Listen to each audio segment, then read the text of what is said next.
ଚିତ୍ତଳ ମୁଇଠା।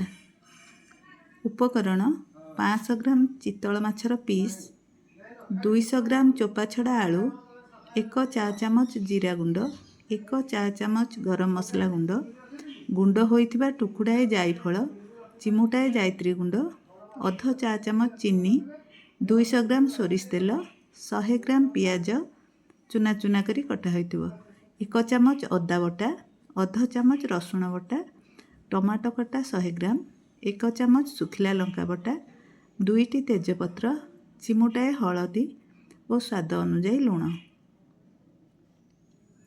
ପ୍ରଣାଳୀ: ମାଛରୁ କାତି ଛଡ଼ାଇ ସେଥିରୁ କଣ୍ଟା ବାହାର କରିଦିଅନ୍ତୁ। ଆଳୁକୁ ସିଝାନ୍ତୁ। ଆଳୁ ସିଝିଯିବା ପରେ ତାକୁ ମାଛ ଖଣ୍ଡରେ ଭଲ ଭାବରେ ଚକଟି ନିଅନ୍ତୁ। ଏଥିରେ ସାମାନ୍ୟ ଗରମ ମସଲା, ଜିରା, ଜାଇଫଳ, ଜାଇତ୍ରୀ, ଚିନି ଓ ଲୁଣ ମିଶାନ୍ତୁ। ଏକ ପାତ୍ରରେ ପାଣି ଗରମ କରି ନିଅନ୍ତୁ। ମାଛ ଓ ଆଳୁର ମିଶ୍ରଣକୁ ବଳି ମୋଟା ଦଉଡ଼ି ଆକାରରେ ଗଢ଼ିବା ପରେ ତାକୁ ଫୁଟନ୍ତା ପାଣିରେ ସିଝାନ୍ତୁ। ଆଞ୍ଚରୁ ଓହ୍ଲାଇ ମାଛ ଓ ଆଳୁ ମିଶ୍ରଣରୁ ପାଣି ନିଗାଡ଼ି ଦିଅନ୍ତୁ।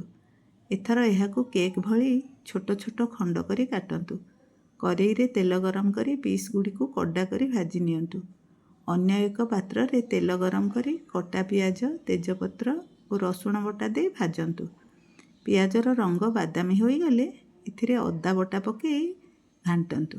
କଡ଼େଇରେ ଲାଗିଗଲା ଭଳି ହେଲେ କଟା ଟମାଟୋ ପକାନ୍ତୁ।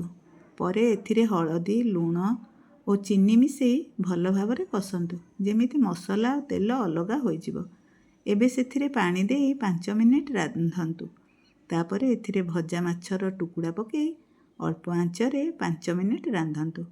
ଗରମ ମସଲା ଦେଇ ପରିବେଷଣ କରନ୍ତୁ।